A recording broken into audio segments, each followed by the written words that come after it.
Hi, I'm Charlene Collins Freeman, and welcome to my tutorial for understanding shadows. Shadows are handy to have in our sketches and our artwork because the contrast of light and dark is always eye-catching. But shadows are also a great way to unify shapes, add color, and add interest to our work. For this tutorial, I chose to use a photo I took last fall in my neighborhood. I really love the way the light is coming through the trees and casting long shadows. I find them dramatic and it creates a beautiful atmosphere. I want to show you several different approaches I can take to better understand the lighting in this scene, although it's rare that I do all of these steps for any one sketch. First, I'll start off with studying the light in terms of just two values, either black or white, helping me right away understand what to separate into either light or shadow. Here I've edited the photograph on my computer in either black or white. This is not to say I converted it into a black and white photograph, because a black and white photograph would also have quite a big variety of grays in it. This is truly just black and white. This is a really dramatic view of that scene. And I could use this to study the light, but I find it to help me really understand what is going on to put pencil to paper. So I decided to do a small thumbnail study. By small, I mean no bigger than maybe a credit card size. This study helps me start to lay out the biggest shapes, what I find most important and intriguing in my scene. Keep your shapes very simple, and remember we're just working with two values, black or white. Don't turn this into a miniature detailed drawing exercise. These are meant to be very quick studies. Maybe this took me 2 or 3 minutes.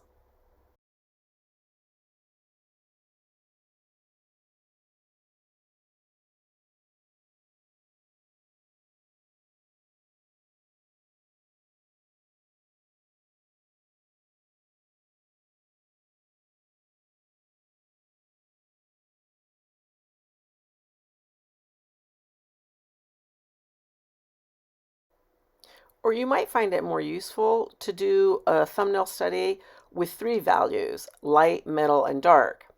Here again, I've edited my photograph to either put in white, gray, or black values. Or again, you could do it either in pencil or with markers in your sketchbook. It's the same thumbnail, large shapes, this time looking for 3 values. This helps you really start to break down more of the values we see in the image, since we don't see the world in just black or white. Value is the degree of light and dark of a color. Artists use value to create contrast and to add visual interest to our work. And it is value that helps us create the illusion of three-dimensionality and of distance in our work. It's value that will give your forms a sense of volume. I really encourage you to play with the idea of doing thumbnails. They help you get more familiar with your subject before you dive in earnest to do your final sketch or your painting. And they help you start dividing up the lights and shadows in your image. I spent no more than 5 minutes getting both of these done.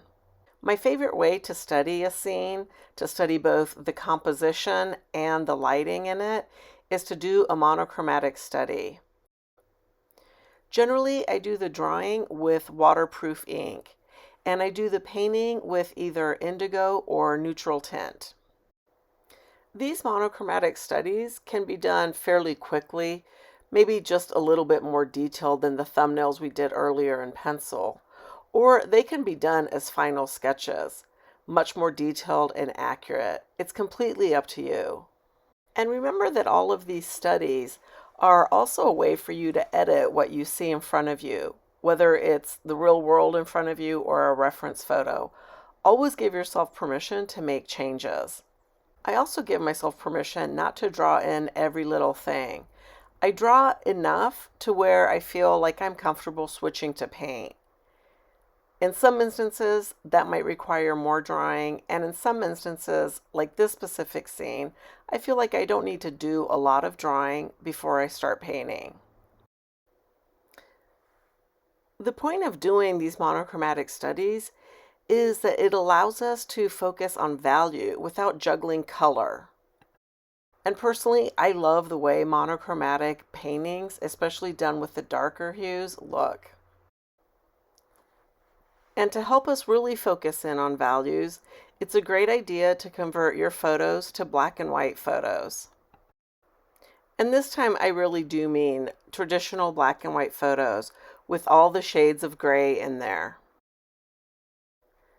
Studying black and white photographs and painting monochromatic studies really helps you start to separate the light in your image. Not just the dark and light, but what are the darkest darks and the next to darkest darks? What is really light?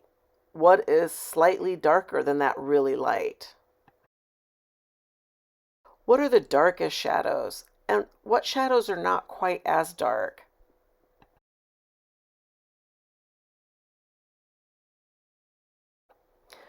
Are there areas in the lighter values that need to be the white of the paper as opposed to just a light value? In this photograph, I can clearly see that the highlights are on the road where the light is peeking through the trees. The sky is just slightly darker than these highlights. And then when I compare the darks, I notice that the shadows that are closer to the bottom of my image are much darker than the shadows that are cast farther along down the road. Starting to notice these differences in your values and then incorporating them into your painting will give your paintings and your sketches a liveliness and a realism that's really satisfying. As I paint my monochromatic study, I'm not painting in those areas that I think will be the lightest lights of my image. So that is all those light shapes between the shadow shapes on the road.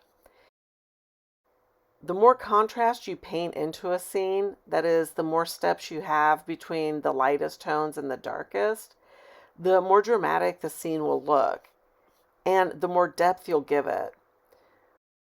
As I build up the values, towards the end of my painting session, I really come in with the darkest darks. I never want to do that at the beginning of the session because it can be such a mess to lift out those darks. I typically start off with the lights and the mediums and start adding the darkest darks little by little, making sure I don't put them in too many places and I don't go too dark. It's especially easy to paint shadows much darker than they need to be. So build up your values slowly and wait to put in the darkest darks until the very end. With the lights and middles in place, you'll be a much better judge of where the darkest darks need to go and just how dark they need to be.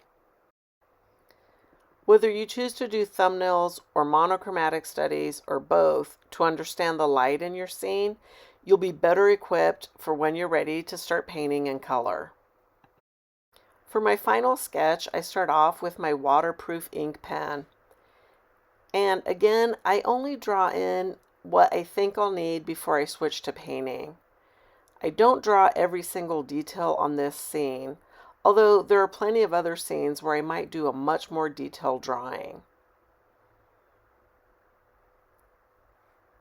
I start by making small swatches of the colors I'm considering using in my sketch. I really enjoy making these swatches, and once they're down on the paper, I can see if they create the color harmony that I want and if they capture the colors in my image, whether I'm going for real color matching or just looking to capture the experience of what I'm seeing.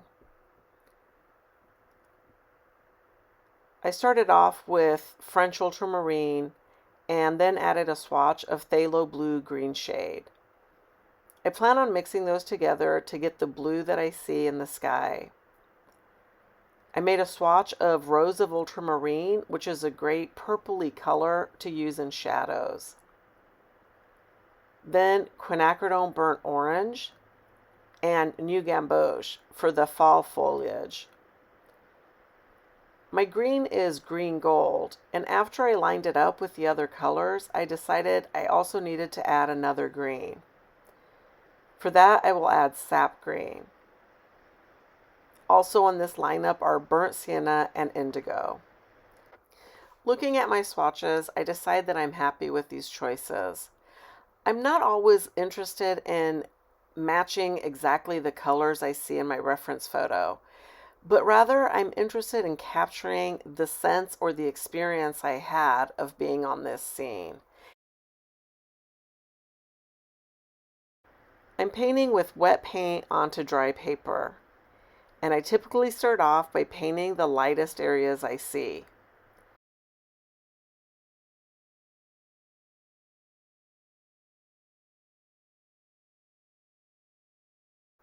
Shadows are often an overlooked subject, but I'm really drawn to any scene that has great shadows. And here you'll see how I use them to unify different shapes, add color, and add interest to my image. Shadows also can add beautiful patterns and textures. The worst way to paint a shadow is to think about it in terms of black or a dull gray. Shadows have color, and shadows are a great excuse to add color to your paintings and your sketches. Typically, shadows contain some reflected light that reveals both the local color of the subject casting the shadow. So, for example, in this scene, the object casting the shadow are the tree trunks and the leaves, and their colors are dark browns and greens. And typically, shadows also have the local color of the surface where the shadow is being cast. In this instance, the surface where the cast shadows are falling are the street. I chose not to paint this street a dull gray. Asphalt has a lot of reflected colors in it. You could easily add purples and blues in your asphalt because those colors are reflected from the sky. Anything you paint will have reflected colors bouncing into it, so use that information to make areas more interesting. Try to stay away from just painting with blacks and grays. And typically, outdoor shadows will have a bit of blue in them also, picking up on the reflected light from the sky. When you need to mute down a color, think about using the complementary color. So if the greens I'm painting are too bright or saturated, I can mute them down with the complementary color. A complement of green is red. The color closest to red in this particular palette is my quinacridone burnt orange. So I can use that to mute down any greens. As I paint these shadow shapes, I try to keep in mind that the shadow will mimic the shape of the object itself, that is to say, the tree, but that often these shadows will get stretched or distorted, depending on how the light is hitting them. In my photograph, the light is pretty low in the sky, and it's casting very long shadows that are stretching as they get closer to me. Also, shadows can take on the shape of the surface. For example, if the surface I were painting a shadow on were a rolling hill, that shadow would travel up and down the hill. That's not so much the case on my flat road, but it's something to keep in mind. How dark your shadows are really depends on the quality of light as well. The quality of light on this particular hour in this scene was very soft. It would be easy to paint these shadows too dark, so instead I paint them a medium tone, and then I go in and start painting all the other colors I see in this image. Once those colors are in place, I'll be able to better assess how dark these shadows need to get. So you can see that my shadows are not completely dark. And as they stretch out from the trees across the road, they get lighter.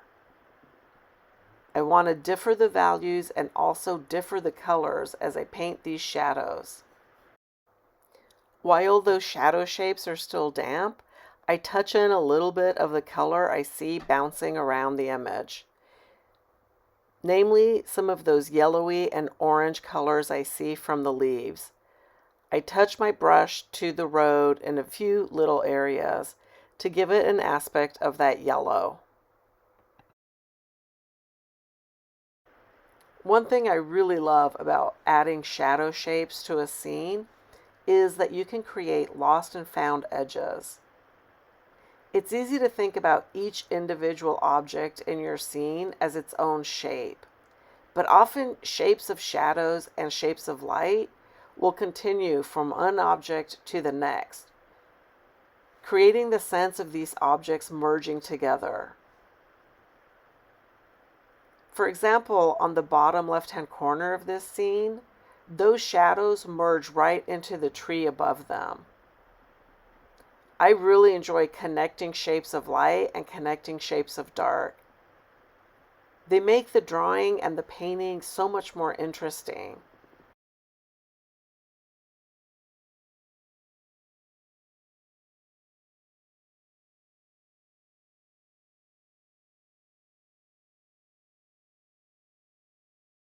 And because the shadows follow the contour of the surface onto which they're falling, they will add a lot of volume and shape and dimension to your images.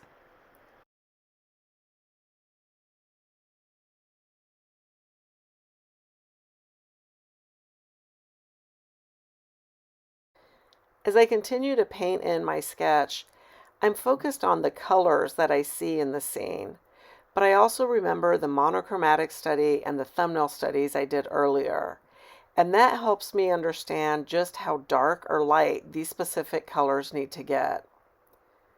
For darker areas, I paint with thicker paint. For lighter areas, I just add water to my paint. This helps me juggle all the information of color and value at the same time. I go back and forth between painting in the foliage and then the branches. I've left the white of the paper for those lightest areas on the road.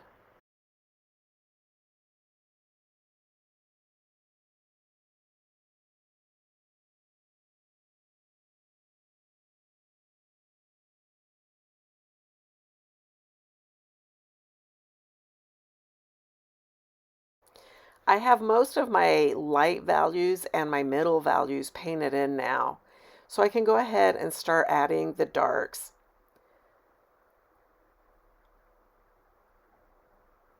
As I add in the darkest shadows, you'll notice just how much lighter everything else in the scene starts to appear.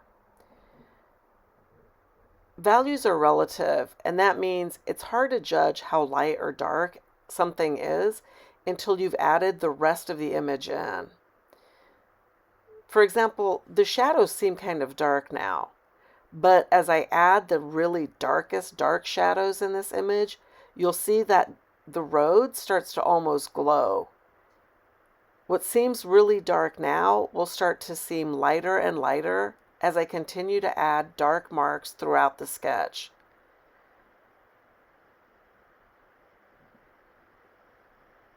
For the darkest shadows, I'm not using black or gray. In fact, I don't even have black or gray in my palette. I'm mixing colors that are already in my sketch, but at a thicker consistency. Remember, shadows are picking up on the reflected colors all around them. So for this very dark shadow that I'm painting now, I'm using green, burnt sienna, blue, and a touch of indigo. That picks up on the colors all around this shadow and ensures that I have color harmony and that it makes visual sense. For the shadows farther down the road, I water down the same mix. Those shadows are considerably lighter than what we see on the left-hand edge. Now that I've painted in that dark shadow on the left-hand side of the scene, I can see which of my cast shadows need to get darker. I water down a mixture of indigo and French ultramarine blue with a touch of green in it to paint in these cast shadows. And again, remember, I don't want to make them all equally dark. So I drop down that dark paint and then I soften it and lighten it as it stretches into the lighter parts of the shadow. In studying shadows around you, you'll notice that they don't all have the same value. In some areas, they're darker. Typically, as they pull away from the object that's casting them, they get lighter.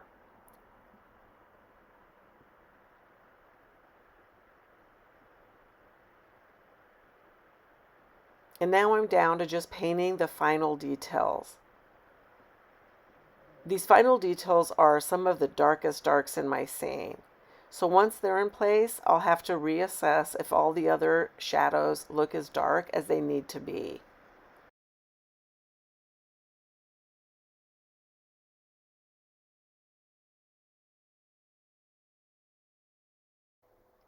Here I splatter some new gamboge on the foliage to give it that fall leaf look. I use a miniature brush to paint in those thin lines of all the wires.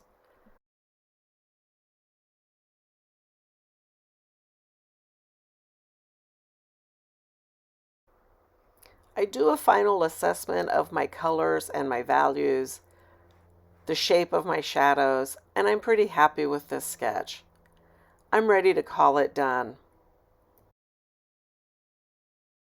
Remember that you can adjust the colors and the values to suit you, to capture the scene the way you want to remember it.